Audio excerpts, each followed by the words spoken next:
Today is Monday, July 13th, 2020. My name is Carrie Royale. I'm interviewing Dr. Lilia Fernández for the Voces Oral History Center at the University of Texas at Austin.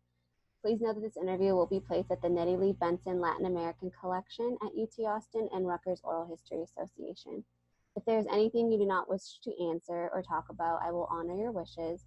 Also, if there's something you want to talk about, please bring it up and we will discuss it. Because we are not conducting this interview in person, I need to record you consenting. So I'll ask you a few questions and please say, yes, I agree, or no, I don't agree after each one. Voces wishes to archive your interview along with any other photographs or documentation at the Benson Library at UT Austin and at Rutgers Oral History Association. We will retain copyright of the interview and any other materials you choose to donate. Do you give Voces consent to archive your interview and your materials at the Benson Library? Yes, I do. I agree. Do you grant Voces copyright over the interview and any material you provide? Yes, I agree. Do you agree to allow us to post this interview on the internet where it may be viewed by people around the world? Yes, I agree. Okay, so let's begin. Can you tell me a little bit about yourself? Sure. I'm a professor at Rutgers University here in New Brunswick, New Jersey. And I've been teaching now. I've been in academia as a professor for about 15 years. I'm originally from the Midwest. I was born and raised there, and then lived in various parts of the country before coming out to New Jersey in 2016. And so I've been teaching here in the departments of Latino and Caribbean Studies and History for the last 4 years now. Yeah. And where are you currently living? I currently live in New Brunswick, not too far from campus. And it's been an interesting experience being back on the East Coast after so many years. I think the last time I was out living on the East Coast was about more than 25 years ago when I was in college. And it's been a really interesting experience being in New Jersey. And can you tell me a little bit about like the demographics of New Brunswick? Sure. New Brunswick is a very interesting town. It's got about 55,000 people, more or less, I believe. Robert Wood Johnson Hospital, the Johnson & Johnson pharmaceutical company, and Rutgers are actually the biggest institutions in town, and they really dominate the local economy here in terms of jobs. They're the biggest employers. They're the most powerful institutions in town.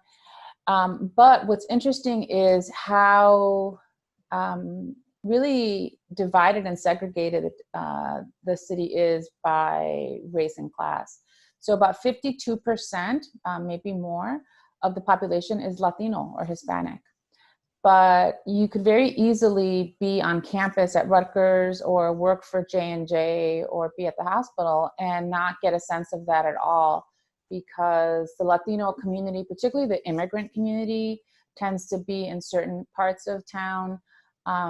There are more middle-class white areas, and then there are some areas that are predominantly African-American, although African-Americans and Latinos probably have more interaction and contact, I would say, in some neighborhoods than others.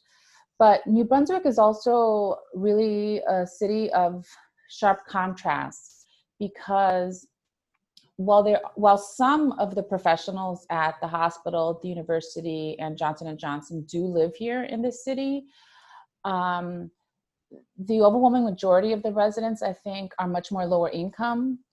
The average household or per capita income is significantly lower, but when it's averaged out with some of those professional, middle class residents, then it appears artificially higher than it actually is. But it's been very interesting observing the dynamics here in town and seeing, what you call the town-gown relations, and how the university interacts or doesn't with local residents. Mm. And can you tell me about how you first learned about COVID-19? Sure. I first learned about COVID on the news probably in January because, my husband and I, we watch the news regularly every day, and we stay on top of, what's going on around us locally and around the world. So we had heard about it then. And I remember at the end of January, early February, I was traveling, had gone to the Midwest to give talks at a couple of universities. And when I was in Chicago for a couple of days on a local campus, I got sick. I got a cold, and I knew it was probably just a cold. But by then, we had started to hear about the cases in Wuhan, in China, and so there was an awareness here in the U.S. that there was this new coronavirus spreading, and that there were concerns of it, spreading further around the world.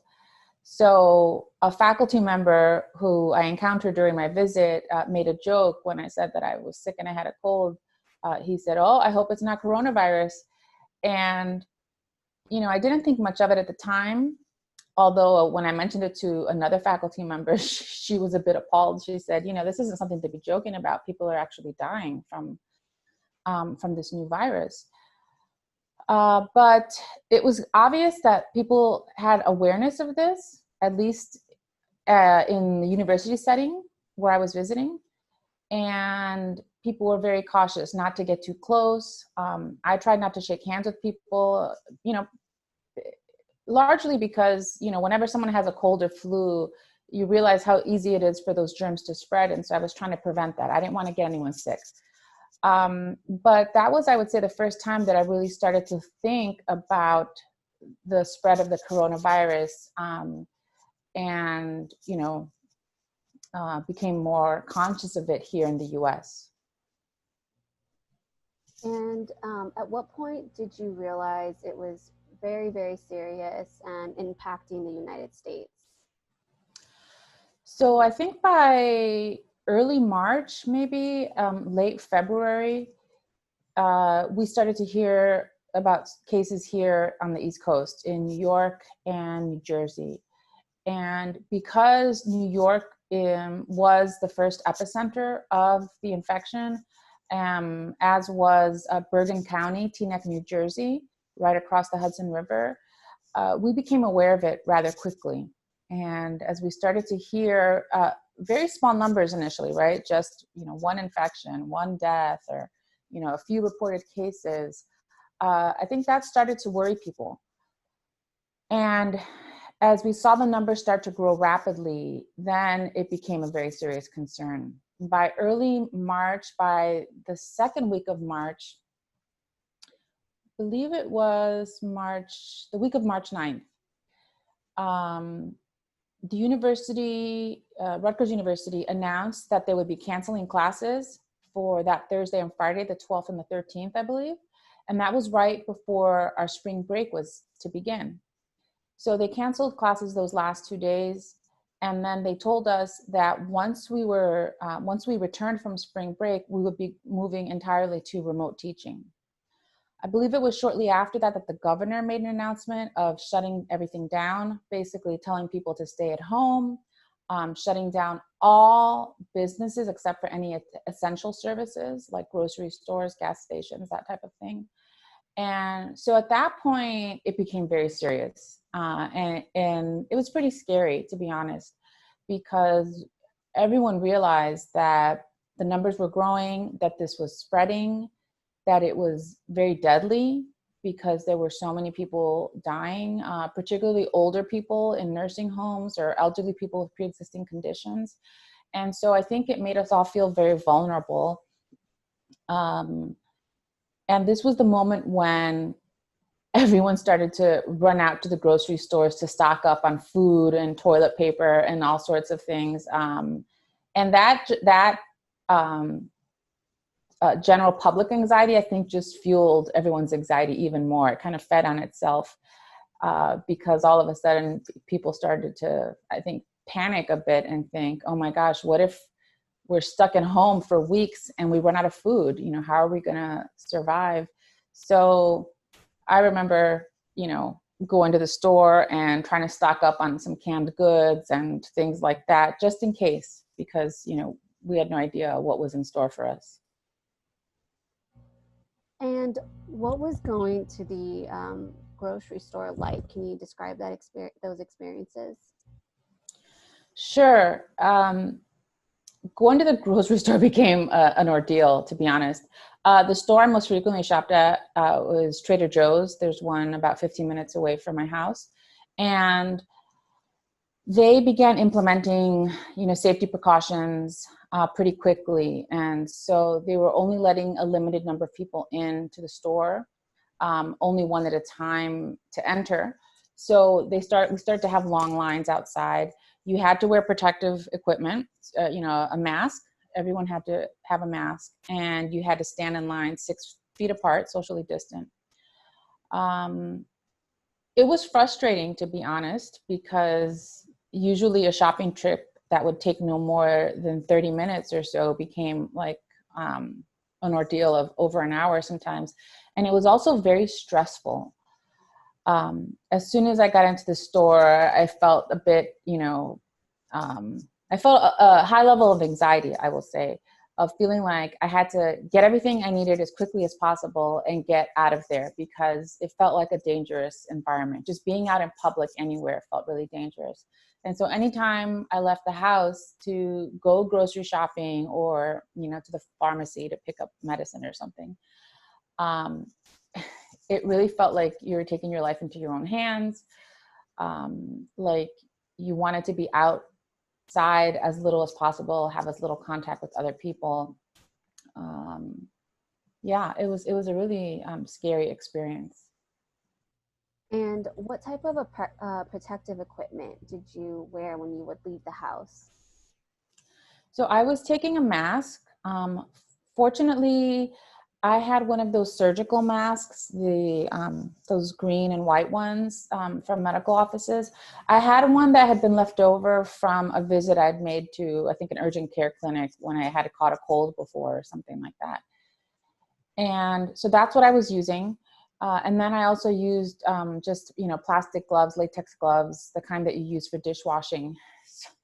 I think we may have had some of the disposable ones as well, the medical restaurant ones, but that's what I would wear. And then I would take hand sanitizer with me in the car, just, you know, to wipe things down. At that point, the grocery stores, by mid-March, the grocery stores, the drug stores, everywhere you went, the shelves were empty of disinfectants, disinfecting wipes, hand sanitizer. I mean, it's been 4 months and I still can't find any Lysol anywhere. Not that I'm out looking for it all the time, but, you know, on the times that I have gone to the grocery store, the drugstore, you just don't find it. So that contributed to the panic and to the anxiety as well, because all of a sudden you see that the supplies are gone. And if you didn't already have some of these items at home, then you were going to be in trouble, because it was going to be tough to find them. And even shopping online for things, everything was sold out. And the prices, you saw the prices go up really dramatically as well. Can you tell me the story about how you think you contracted COVID-19? Sure. So my mother-in-law had been in Puerto Rico. She'd gone to stay with her daughter and was there for about 6 months and came back in early February, just as I was coming back in town from my trip to the Midwest. And she went up to New York City. She was in an apartment there and had a caregiver, her niece, who was coming to take care of her. Her niece, who is a woman in her 60s, I believe. And so she would go care for her for a few days a week, go stay with her. And at some point, the niece, who's my husband's cousin, her family called us and said, listen, we think that she's sick, and we think that she may have given it to your mom, or your mom may have given it to her. And so we got concerned right away that my mother-in-law had gotten COVID. And she did start to have symptoms, gastrointestinal symptoms, and other things that were bothering her. And she's 92 years old. So we got really scared because, like I said, from what we'd seen in the news here in New York and New Jersey, there were a lot of elderly people dying, and they seemed very vulnerable to the illness. So we ended up having to bring my mother-in-law down here because she no longer had a caregiver up there in New York and had no one, to be with her. So we brought her here fully aware that there was a possibility we might contract the COVID-19 as well. But we took all the precautionary measures that we could. We wore masks all the time whenever we were around her. We used gloves. We washed her dishes separately. We kept them, in the laundry room, basically, apart from our things. To be honest, it was an enormous amount of work trying to keep the dishes, the things that we use, separate from each other in the household. And we have a pretty big house. We have lots of space. So she was staying in a guest room with its own separate bathroom. So we didn't have to share a bathroom with her or anything like that. So we were rather lucky in that regard. But I can imagine for families who don't have that luxury of having separate bathrooms, of having, extra bedrooms, that sort of thing, that it would have been very difficult for them to isolate and quarantine. In any case, even though, despite all those measures we took, despite the fact that we kept her isolated in the guest room, I believe I contracted the coronavirus from her, because up until that point, we were being super careful. As I said, we were not going out anywhere. When I did go to the grocery store, I was super precautious. When we got home, I wiped down all the groceries, all the packages with bleach, with a rag with water and bleach and everything. So I believe that's how I contracted it, was from my contact with her. And I remember it was on a Sunday that she was complaining. We had picked her up and brought her here on a Friday. On Sunday, she was complaining that her stomach issues were continuing to get worse. So we took her to urgent care. They told us they couldn't help her because they were only dealing with COVID or respiratory ailments. And this would have been this was the second week of April at that point. At urgent care, they recommended we take her to the emergency room because they couldn't help her. So we did that, and that was an experience in and of itself, which I can tell you about. But essentially, we couldn't go in with her. They didn't allow visitors. They didn't allow anyone to be in the waiting room in the ER with patients. So we had to essentially drop her off. That was on a Sunday afternoon. They ultimately decided to admit her. And it was only then, when they admitted her, that they gave her a COVID test and it came back positive. Because prior to that, all that they were doing was checking your symptoms and saying, yeah, you probably have COVID. It's 99%, degree certainty that you have it, but we can't test you, I guess, because the testing supply was very short, very limited. And their plan was just to send you home. And that's what they did with a lot of patients. They just sent people home and said, you've got it, isolate, take precautions, try not to infect your family. And that was it. But once they determined that she should be admitted, then they administered the COVID-19 test to see which ward they would put her in, because they had to segregate the COVID-infected patients from the non-COVID patients.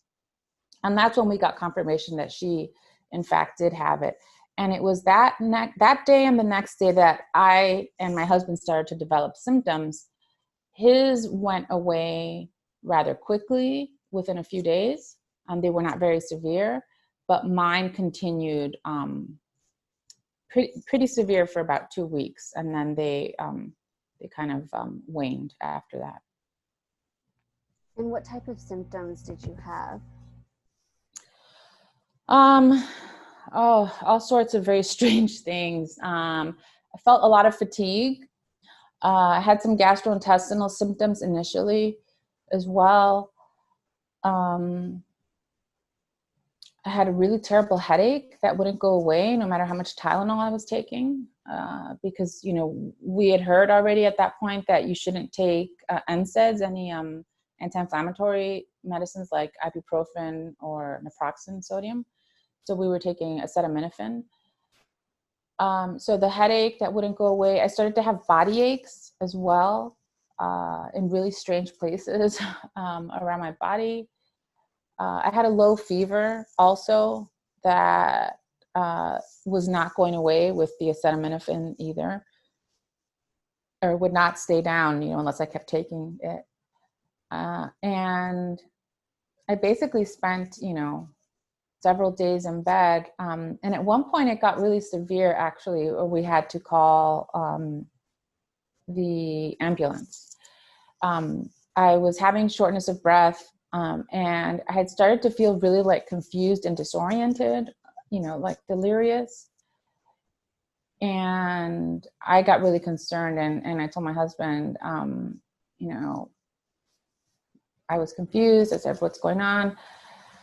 I didn't want to call the ambulance because I didn't want to go to the hospital, because I had already experienced with my mother-in-law what that was like. She ended up being in the hospital for several days. And of course she was all alone because they weren't allowing visitors in.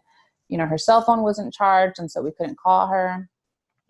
So the prospect of being hospitalized was really scary. And then of course, there were a lot of people in the hospitals who were being put on ventilators because of their breathing issues. So I was really concerned about not getting admitted to the hospital, but we called the ambulance just to come check me because of the symptoms I was having. They were getting really severe. And the EMT was really great. He was very friendly, very calming. He checked all my vital signs. He said, you look fine. He said, your oxygen levels look good, your heart rate, all that stuff looked good. He said, we could take you to the hospital if you want, but more than likely, they're just going to send you back home. Like I said a moment ago, that they've been doing with so many people, you know, basically saying, there's nothing we can do for you. Sorry, you're sick. So once he reassured us that there was, you know, no emergency situation, then we decided, you know, I decided to stay at home, and they left, the EMTs left. So that was reassuring, at least, to know that the symptoms had not gotten so severe. I wasn't like, you know, I wasn't low on oxygen levels, so I didn't have to be, you know, hospitalized. So I forgot where I was going with that now. Oh, but you had asked about the symptoms. Yeah, those were some of the symptoms. And what did you do any other like home remedy treatments besides the Tylenol? Yes, and I'll be honest with you. I think that a lot of Latinos here locally in the community, and probably in other places, had to rely on home remedies to care for themselves, because I saw some of this, you know, circulating on social media, on a community chat group that I'm part of because of a local community struggle here in town. And just from the advice people were giving, what I ended up doing was doing a lot of gargling and rinsing with baking soda, vinegar, salt water, that sort of thing. That was supposed to help to prevent the virus from getting to your lungs. And I don't know if in fact it was effective, but as I said, I never had any major respiratory problems, so it did seem to help. That was a big home remedy that I found very useful. And then just other things like staying hydrated, taking lots of zinc, vitamin C, trying to eat healthy, you know, fruits and vegetables, foods and things that are supposed to help your immune system. that's the way I managed. And again, I think that's the way that a lot of different Latino patients who became ill with COVID that I know of, that's how they tried to manage the illness. And how long did you feel sick? The symptoms were probably the most severe for about 2 weeks. By that second week, I was getting very restless and anxious and wanted to get out of the guest room because after my mother-in-law was hospitalized, I ended up moving into the guest room where she had been staying and using the bathroom next to it, and isolated from my husband for all those 3 weeks. We thought he might have had it also. We thought he may have contracted the COVID, but we were not sure and we did not want to take any chances. So for those 3 weeks, I was quarantined, isolated in the guest room, in the separate bathroom. He and I had absolutely no physical contact. He would wear masks and gloves each time he brought me food. I was completely dependent on him, basically. And I know it was a huge ordeal for him because he basically had to be feeding me, caring for me, every day for 3 weeks, and waiting on me, on hand and foot, basically. But if he did not have the virus, or if he had a very low viral load of the coronavirus, as they say, then I think that was good because it helped him from developing any worse symptoms. And I was very concerned because he's over 65, and again, he was in that more vulnerable, high-risk population, and I was worried about if he did get the virus, what kind of symptoms he would have and whether or not it would be deadly. And did you have any pre-existing conditions before you contracted the virus? No, I did not. Can you pause the recording for just 1 second, Carrie? Okay, we're back. So I was asking if you had any pre-existing conditions when you contracted the virus. No, thankfully, I did not. I do not. I'm relatively healthy, for the most part. I could be healthier, probably, but thankfully, I did not have anything like high blood pressure, heart disease, asthma, or any of those other, pre-existing conditions, diabetes, or I wasn't being treated for cancer or anything like that, which I've seen a lot of members of the Latino community here locally, the immigrant community, really struggle with, because there are such high rates of high blood pressure, diabetes, and other illnesses among the population, that it really made people extremely vulnerable and extremely scared, to be honest with you, about contracting it. So I heard so many stories from people saying, we haven't left the house in 6 weeks. We are afraid to go out. My children and I were just, we've locked ourselves up at home, and, I'm terrified of getting this virus because, my daughter has asthma, or my son has, some medical condition or that sort of thing. Yeah, but thankfully, no, I did not have any other pre-existing conditions. And did you ever get a COVID test to determine, like once you realized you were sick, did you ever confirm it with a test? I did finally get a test, although I am not sure about the reliability of the results. The only testing that was available, which was, I think, started in early April, if I'm not mistaken, was that there were 2 drive-up centers here in Middlesex County, one in Edison and one in South Brunswick, if I'm not mistaken. And on several occasions, I had gone onto the website to see how you go about making an appointment and register to go get a test. But it had requirements for people to go. You had to have a fever of, I think it was 101 or higher, if I'm not mistaken. So you had to be showing symptoms. You had to have a very severe cough. Also, that was another one of the symptoms. Which, by the way, I did have a cough at one point, but it was minor. It was not anything really bad. Or you had to have a prescription from your doctor. And since I had not seen a primary care doctor in a while, I didn't have a way to get one, to get a prescription. Fortunately, we were able to get a prescription for my husband because we contacted his doctor and explained, that he may have been exposed through his mother and through me. And so that's what helped us. That's what actually enabled us to be able to go to one of these drive-up centers and get a test. So we went and did that. It was one of these saliva tests. And I'm not sure if it was the one that Rutgers researchers created and was already being put into use or not. But we had to wait several days for the results. And when we got them, it was very strange. The woman who called to give me the test results initially said, okay, we have your test results and it appears that you are positive. And then she immediately, before I could respond, immediately said, oh, no, wait, sorry. No, you're negative. Sorry, I made a mistake.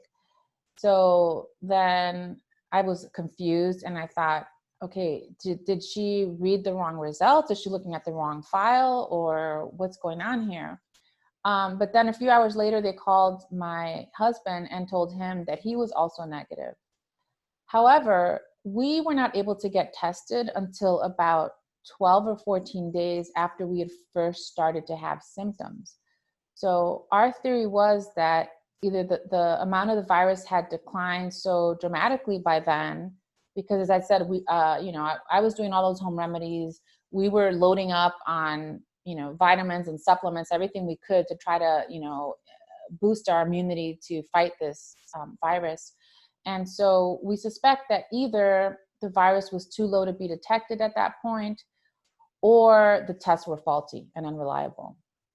So I never actually had a positive test result, and I haven't been able to get any antibody testing either to see if, my body produced them or not. But I think our experience with the testing is indicative of many of the problems and challenges with getting tested here in New Jersey early on at the beginning of this pandemic. The tests were not widely available. Medical offices and hospital emergency rooms were not providing them unless they were admitting you to the hospital. Most people were having the experience of being told, yes, you probably have this, but we do not have a test to give you, so just go home. And then the tests were not widely available. It was only about 6 weeks or 2 months into the pandemic really hitting hard here in New Jersey that the city finally opened up a testing center, a walk-up testing center here in New Brunswick. And that was important because so many residents here, particularly in the immigrant community, don't drive. They don't have driver's licenses, they don't have cars. And so, having a testing site in Edison, which is one town over, or in South Brunswick, which is 2 towns over, that does them no good. That doesn't help them if they're having symptoms or they suspect that someone in the family is sick, if they can't actually get there. And all of your illness was happening while you were supposed to be teaching. Can you tell me about what it was like to teach while, or having to deal with working while sick? Yes. So for the first few weeks that we went to remote learning after spring break, I was making do. I was figuring out how to adapt and adjust my classes so that my students could still access the materials. I was doing recorded lectures and sometimes live lectures, which I also recorded for those who could not join us during our regular class time. But it was quite an adjustment, I have to say. The university had told us, even before they canceled those classes right before spring break, that we should prepare, that we might be having to move to remote teaching or online teaching. And so the faculty at least had it in their minds that, okay, we're going to have to do something, figure out a way to continue our classes. But this was all entirely new to us. So many of us struggled, particularly with the concern that we didn't want to lower our standards or dilute our content or the learning that our students would get. So those first few weeks in March and that first week of April, I was, managing, trying to make do. as I said, with recording lectures, with teaching through our online course management system, which is called Sakai. And that was working okay. It's not the same, obviously, as being in person in the classroom. But once I got sick, then I was completely out of commission for several weeks, and so was not able to, for example, grade students' papers. They had a paper due that week that I first got sick.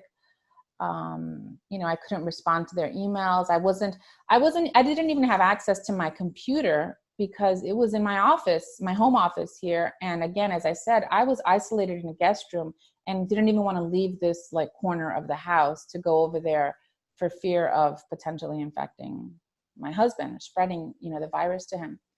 So thankfully, my colleagues were amazing. The faculty in both my departments, in Latino and Caribbean Studies and in history, they stepped in.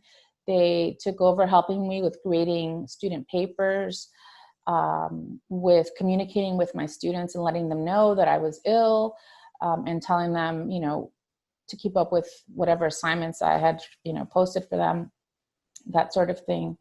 So that's how we managed. And I was able to finally come back to teaching at the end of the semester to do the final assignment and calculate final grades and everything. But I have to say, I was a bit sad. I'm disappointed that one, was unavailable to the students, but two, also that we had to transition to this online experience, because it certainly was not the same at all as being in the classroom in person with each other, and able to talk spontaneously and ask questions and that sort of thing. How do you think the online learning impacted your students? I think it affected them differently depending on their circumstances. So for some students who have the resources at home, who have a quiet space to study, to do their work, who have, computers and internet access and all of that, I think, they had to adjust, of course, but they managed. But I did notice that there were a number of students, maybe about a third of them, who seemed to disappear, once we switched to remote teaching and online learning. And as some of them started to come back eventually at different points in the semester, I realized that they were struggling with different kinds of challenges at home. Either family members were sick, parents were out of work, they had lost their jobs, and so there was a lot of financial stress at home, or kind of emotional issues going on. Some students didn't have reliable internet access. One student, his laptop broke, and so he couldn't get online. A number of things like that. So overall, in theory, we should all be able to, transition to online learning. That we would like to think that, but we really need to take into consideration students' different circumstances. The fact that not everyone has, a good broadband signal. Not everyone has the technology and resources, or even a home environment that's conducive to learning and studying remotely. And how are you concerned about the upcoming semester? Yes. We are supposed to be doing remote learning again this fall. For the most part, I think there will be some hybrid classes. And I don't think we really know what that's going to look like yet. Fortunately for myself, I am not teaching any undergraduate classes this fall, so I will be spared having to figure out how to make an entire semester's course, how to put it all online, which I know is an enormous amount of work for instructors. But, some of those same concerns are still there. Again, for students who are going to struggle with the access, or are going to struggle with having the space or the the environment that will allow them to study and to do their work, it's going to be a challenge. So this is all new territory for us, for the university administration, for the faculty, for the students.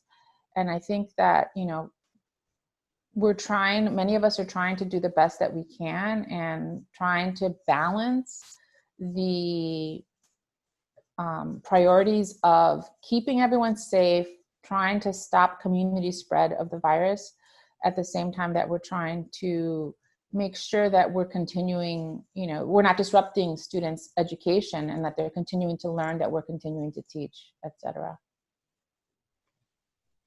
How do you feel about how Rutgers as an institution is handling the pandemic?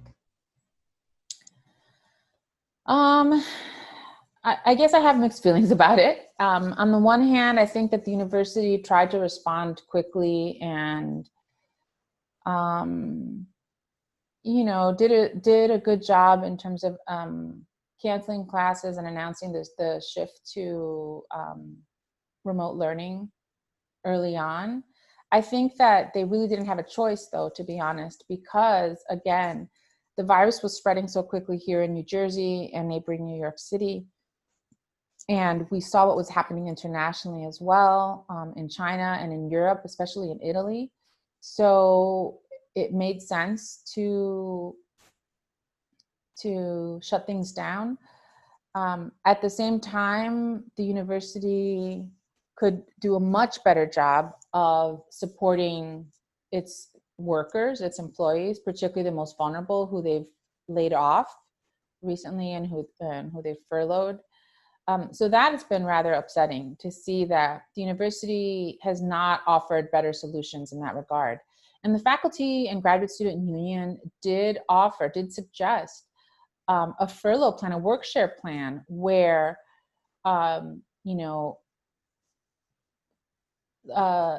most vulnerable workers, like custodial staff, dining hall workers, and others, would not have to be laid off, during this period. However, the university rejected it. The president, Barchi, rejected it, and so they did end up furloughing and laying off workers, as I understand. So that's been rather disappointing, to be honest. And what other impacts has the pandemic had on your work beyond online teaching? Sure. Well, it's entirely affected all of our research, or most of our research, I will say. For faculty and graduate students in the humanities and social sciences, our work, especially as historians, involves going to archives, visiting libraries, that sort of thing. Some of us do oral histories. For social scientists, some of them do field work or ethnographic work, interviews, that sort of thing. So that has all completely come to a halt.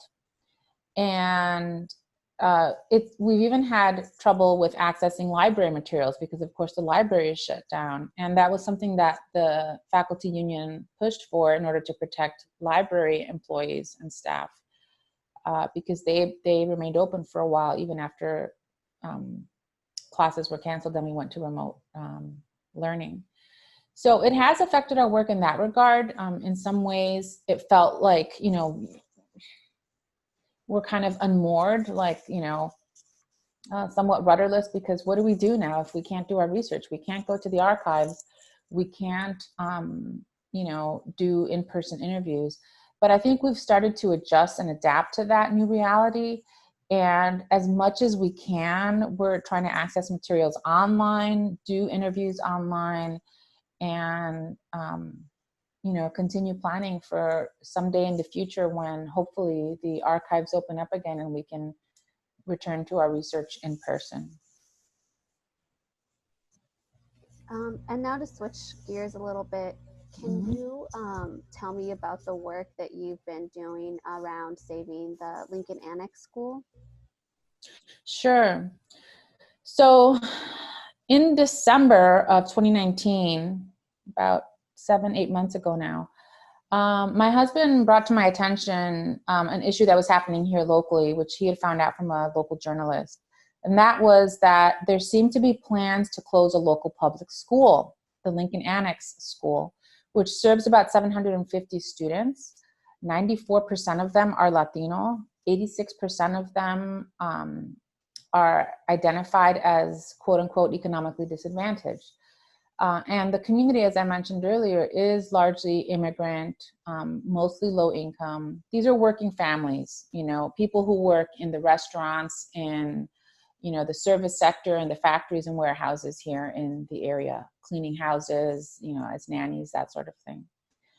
So when I first heard about this, I wanted to know more. And my husband had gone to a community meeting on a Monday night and then came back and reported about it to me and said, there's a Board of Education meeting Tuesday night. Do you want to go? And I said, absolutely, let's go find out what this is about.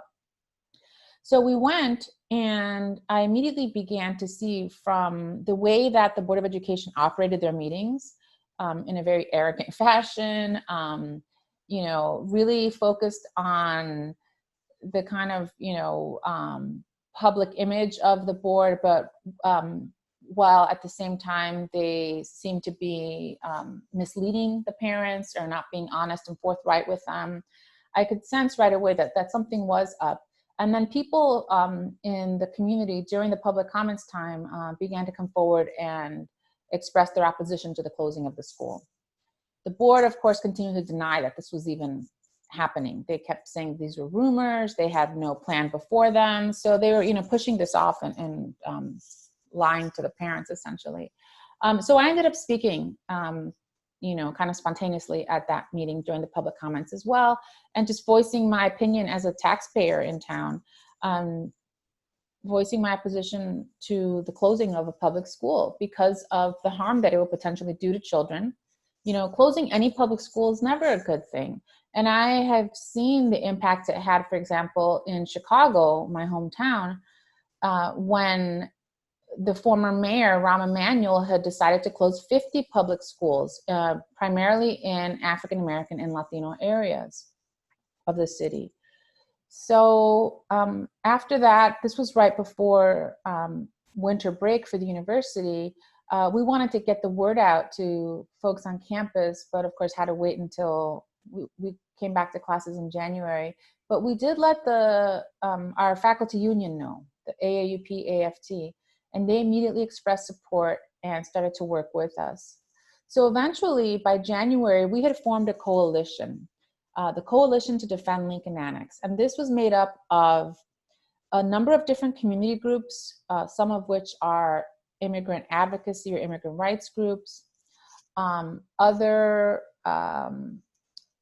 grassroots orgs like, I think there's one called Water and Food Watch, something like that, you know, environmental organizations. A bunch of student groups on campus as well came out in support, in defense of the school, including the Rutgers NAACP, Palestinian student organization, even the Student Assembly, the Rutgers Undergraduate Student Assembly, and many others. And then other community organizations, Democrats, Socialists of America, New Labor, Cosecha, which are both immigrant rights groups, and others like that. So since then, we've been working, going to the Board of Education meetings to express our opposition to the closing of the school. Throughout this time, the board continued to deny any knowledge of any plans.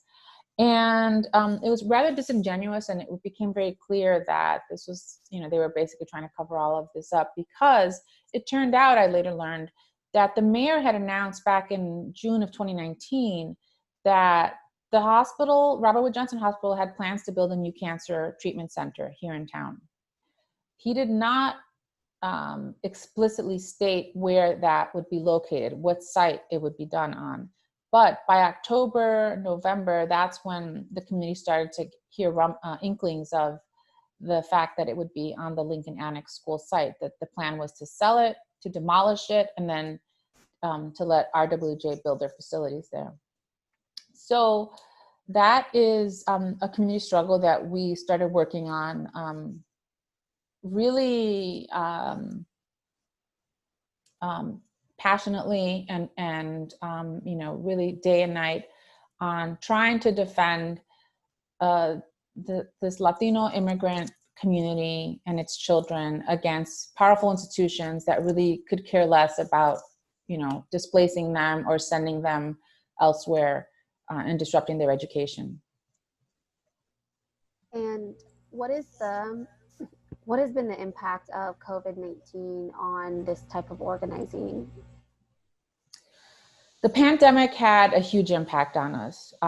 In March, in late February, early March, we were planning for a public event, like a town hall type of event at the end of March, to educate the campus community about this, to talk more about the plans that were unfolding around the school.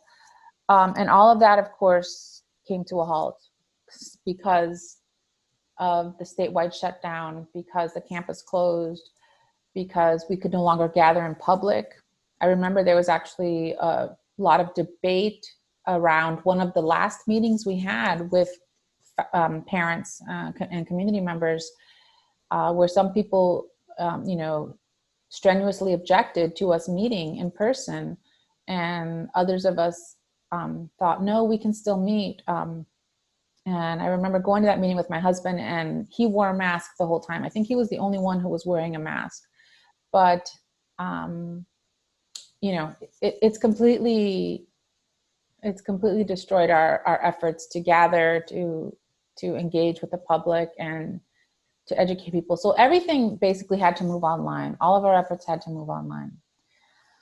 One of the things that we found out in the process of the campaign to keep the school open was that the Board of Education's plan was to close down the school, to sell it, and then to move all the students to what they call a swing space, which is a warehouse located at 40 Van Dyke here in New Brunswick. It's in the industrial part of town. It's an industrial park. All of the other buildings on that entire block are warehouses. They have factories, manufacturing, different kinds of warehousing operations going on there, trucks coming in and out all the time. And this is where they've been putting school children here in New Brunswick for years now. And I think they do so without any kind of moral compunction, because these are mostly Latino and African American and mostly low-income children. And so, no one cares, no one's concerned. But, many of us have pointed out the fact that if this were a middle upper class white school district, there's no way they would be putting white children in a warehouse. And there's no way that the parents would tolerate that. So we were fighting against that. And we were also fighting against the plan to build a new replacement school for Lincoln Annex on a highly contaminated toxic brownfield site. The city, the Board of Ed, of course, never publicized the conditions of the site. It was only through our research and investigations as community advocates that we learned that this was in fact designated as a brownfield by the New Jersey Department of Environmental Protection. We saw the entire history. We were able to get public records and see that the owner of that property had been trying to do environmental remediation for over a decade and failed. There were still high levels of chemicals like benzoanthrosine, benzopyrene, and many others that potentially cause cancer that have seeped into the soil and the groundwater. So the site was hopelessly contaminated. And I believe that once word got out that we were expecting the environmental reports on this site, that DevCo, the development company that's behind this whole project, and city officials and other leaders realized that this was not going to work. The public was not going to accept this, and this was a public relations, disaster. Once word got out that they wanted to send the kids to a toxic site, so they changed gears and decided to send now the children to another site, just a few blocks away from the original one, another location at 50 Jersey Avenue, which is also a brownfield site, also very highly contaminated and has not met the requirements for the residential standards to build housing there. And so now they want to use that place for the replacement school for the children. And we continue to fight. And again, it's been hard because we've had to move all of our efforts online, because we can't meet in public, because public meetings that the city government holds have been all moved to an online or phone-in format. That has really, I think, squashed the democratic process public participation. And in some ways, I think city leaders and the government powers are taking advantage of this moment to basically silence the public and keep them out, have them participate as little as possible in these kinds of policy deliberations. What have been some of the strategies now that the fight has moved online to try to combat this type of like silence? Well, we've been trying to, move more things onto social media, for example. We also did finally at one point do a caravan of everyone in their cars, driving through town, basically, with loudspeakers and signs on our cars and that sort of thing to make the public aware of what's going on. Those have been our efforts. And then again, participating remotely, continuing to participate remotely into some of these public government meetings, like city planning board, board of education, the county freeholders meetings, that sort of thing. So as many of us as can call in to, offer public comment during the public comments section of the meeting. And we continue to fight. There's a lawsuit now, and so we've taken this to the courts as well. And we continue trying to educate public residents, because one of the things that is very clear to us here in New Brunswick is that for decades, city leaders, the developers, the powers that be have been used to making their plans and doing what they want in the city without much public opposition. Because it's a largely Latino and African American population, these are, many of the residents are immigrants and are not eligible to vote. They expect that low-income or working families, residents don't have time to get involved in policy matters or, these kinds of democratic processes. And so they've gotten used to doing whatever they want and getting away with it. And one of the most important parts of our work, I think, which again has really been challenged by the pandemic, is having to, or not being able to educate the public as much about their rights and about what's happening with the schools as we'd like to. And you were also involved in a mutual aid fund. Can you tell me about how that process started? Yes. So once our efforts with the struggle to defend Lincoln Annex were really slowed down dramatically because of the pandemic and the statewide shutdown, we began to see among community members here that people were really being devastated by the economic impact of the pandemic and the shutdown. And I can't stress enough just what kind of desperation and hardship people were undergoing. A lot of people lost their jobs, they were laid off, or the companies, the factories, the places where they worked were closed. All of those people who worked as dishwashers, who worked as cooks in kitchens, housekeepers, house cleaners, nannies, everyone, when the governor announced the order that we all had to basically stay at home and could not be out, everything shut down, businesses everywhere. And this is not something that the entire country has experienced. And so I really want to make the point that people in other states maybe don't quite appreciate what this meant. The streets were empty. The shops were all closed. The businesses, only essential businesses like grocery stores, again, were kept open. So all of those people who used to work in these local operations were all of a sudden at home without a paycheck.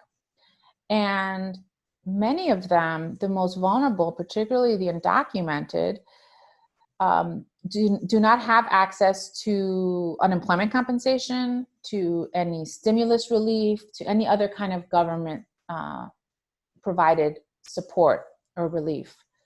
So a group of us from the Coalition to Defend Lincoln Annex decided that we should start some kind of mutual aid effort to raise money to help support some of those families. And we were remarkably successful in raising about $23,000 on a GoFundMe page within a very short period of time. And we formed a committee to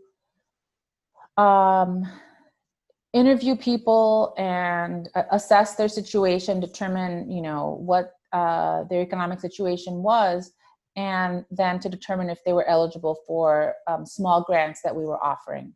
And we're talking about grants of $300 to $500. This is not an enormous amount of money, nowhere near what you would need to pay a month's rent or that sort of thing, but at least something to help, people out.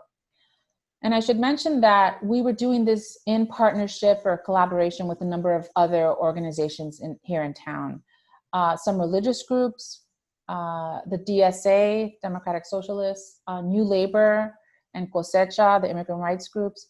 They also were leading different kinds of efforts. So one or two organizations would be in charge of food delivery, for example, getting groceries to people who were shut in, who either had COVID or had pre-existing conditions and were afraid of going out and contracting COVID, and so could not leave their homes. So some folks were delivering food aid, diapers, another essential item that we might not think about that people need, or baby formula. And we were in charge of delivering, as I said, these small cash grants. Now, we had gotten to the stage of delivering the funds right when I got sick, and I was devastated because I was ready to go out and start, taking envelopes of money to local community residents, and I was bedridden for several weeks. But luckily, a colleague of mine stepped in and volunteered to do that, and so he was delivering the aid to people. Meanwhile, the committee continued with assessing applicants, and all told, the last time I checked the database, our spreadsheet that we had with people who had filled out an online form to apply for aid, there were more than 600 names on there. So the economic need here locally was really enormous. I mean, just unbelievable. People telling these incredible stories that they hadn't worked for 6 weeks. They hadn't had any income. They were behind on the rent, 2 months behind on rent already. They couldn't pay their utility bills, or, some families, don't have computers for their children to do remote classes. So their children were using a cell phone to do their school lessons, that sort of thing. I can't I can't overstate the really enormous economic impact that the pandemic has had on the local Latino community here in central New Jersey. And what type of stories have you heard from the Latino community about how they're coping with all of these situations due to the pandemic?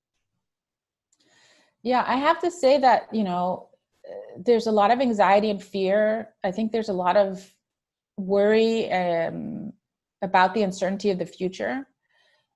People who are already living paycheck to paycheck, who spend so much of their monthly income towards housing costs, for example, in a place where housing has become very expensive.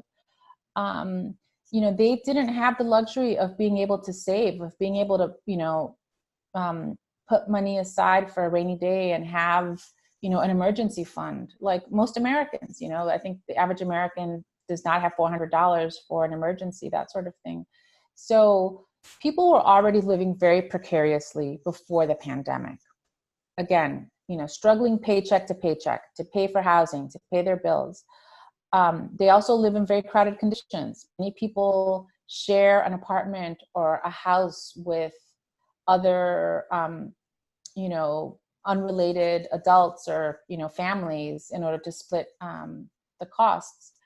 And as soon as the state shut down and businesses shut down, I think people began to worry. And as this dragged on week after week, people were really started to panic and fear about the future, and what would happen. Some people, of course, try to stay positive. Some people talk to me about just staying at home and not going out with their children at all. Some people were actually forced to go to work during the pandemic because they're essential workers. So in some cases, some factories refused to shut down, and people would have to continue showing up to work every day, whether or not their employer provided protective equipment. In some places they didn't provide masks or gloves. Or if you work in a grocery store, one of those essential services, you might still be required to go to work. And people were really afraid of bringing the virus home to family members. So it's been a very tenuous and very uncertain situation for most Latino residents here, particularly for the most vulnerable. But I would say that one of the best ways that people have been able to cope is by turning to each other and relying on each other for support. That was the spirit of our mutual aid effort. We really wanted to let our neighbors know that we're here for each other. And those of us who are in a fortunate position where we still continue to collect a paycheck every 2 weeks, where we have health insurance, where we have adequate housing, or are financially secure and stable, if we can provide aid to others, then we will. And that's what we did. Letting people know that we all have to help each other out regardless of our circumstances. In addition to the organizing that you've done in your community, have you participated in any of the other social protests that are going on, such as like the Black Lives Matter movement protests? Yes, there was, on one day we did a protest in front of Robert Wood Johnson Hospital in defense of Lincoln Annex, again, to make the public more aware of the situation and the struggle, this David versus Goliath struggle that we're fighting to try to keep this little public school open. A neighborhood school, I should mention, that is the only one in the neighborhood, and whose absence will have a tremendous impact on local residents. So we were at that rally, and then it turned out that there was also a Black Lives Matter rally scheduled for the same day. And so we ended up all walking over there to campus at Rutgers for that Black Lives Matter event. And it was pretty amazing to see so many people out. I mean, hundreds of young people had gathered. They were marching from one part of campus to the other. It was mostly young people. Everyone was wearing masks. Everyone was, being very conscious of socially distancing, all of that.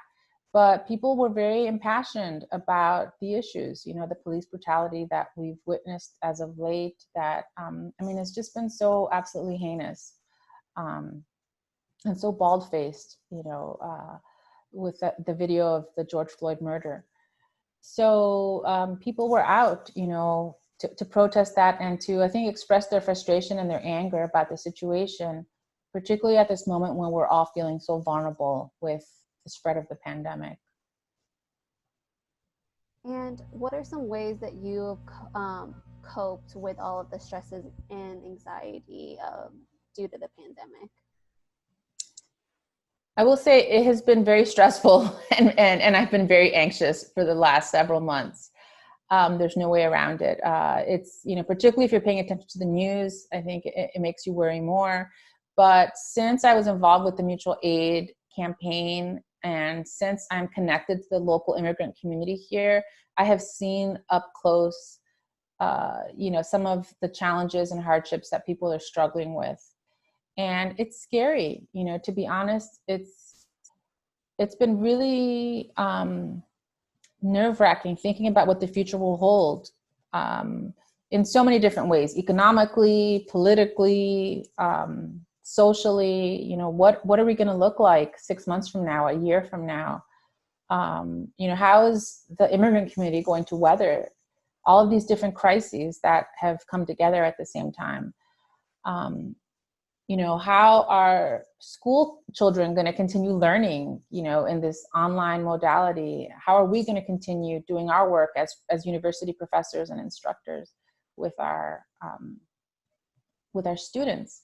So one of the ways that I've tried to cope, I think, is just trying to immerse myself in my work, trying to stay focused on what I have to do, particularly because I lost several weeks with the illness. Trying to stay on top of my own research and writing as best I can. Is there anything else you would like to share with me that I have not asked about? Well, I would just want to, I guess, reiterate the real toll that the pandemic has taken on the Latino population here in New Jersey, and emphasize once again that it's had an enormous impact psychologically, in terms of the fear and anxiety that people have about our future, economically and financially, for vulnerable workers who don't have a social safety net, who don't have access to government-sponsored social safety nets, who need to provide for their families and care for them, under very difficult circumstances as it is. It's had a tremendous impact in terms of public health, of course, because again, so many people have gotten sick and simply had to, take care of themselves and of each other at home and of family members. And they often have had to do that in very difficult circumstances, in crowded living conditions where it's not easy to socially distance or to quarantine, or to have separate, bathrooms or separate eating spaces, etc. And then, the online learning for school children and the homeschooling has really been a challenge for so many as well. So I think that's the main message I want to leave with those who are listening or watching these oral histories and the Voices of a Pandemic project, that this pandemic, as we know from some news stories, has had a disproportionate impact on Latinos in the United States. It really, truly has, especially for those who are essential workers, who have to go to work every day, even if they think they're sick, even if they are sick, or who might contract the virus because of their exposure in an essential job. It's been difficult for workers who've been laid off. All of those folks who worked in kitchens, or who worked in car washes or hair salons, all of small businesses, etc., who've been left without jobs. The toll has been enormous, and I think that we're really not going to be able to appreciate how severely this affected us until we're able to look back and really analyze more carefully the numbers and look at what this has really done in the community. The last thing I'll say that I didn't mention very much about, but which is another essential part of this, is that we've seen a lot of people lose their lives through the pandemic. There were at least 2 families out of the 70 or so that we were able to provide aid to in the mutual aid effort. There were at least 2 families who had lost a loved one, a husband or father, someone, head of household, or the primary wage earner. And we obviously can't imagine what the impact of that is if we ourselves haven't gone through it. But I just assume that it's very devastating to lose a family member, particularly someone on whom other members of the household rely for their income, for their earnings, but then also to not be able to grieve and mourn in the ways that we normally would, because you can't have funerals, because you can't gather in public for a memorial service, that sort of thing. So the pandemic really has turned our lives upside down in so many ways. And some of us have, like myself and my family, have been rather fortunate and privileged, I would say, in that there are a lot of things about this that have been an inconvenience, you know, or which have been distressing, but have not, you know, been totally devastating. But for others, you know, the toll that it's taken and the effects that it's had on them really have been much more brutal. And I hope that people, you know, can appreciate and understand that. Thank you so much for sharing your story. This concludes our interview then. Thank you.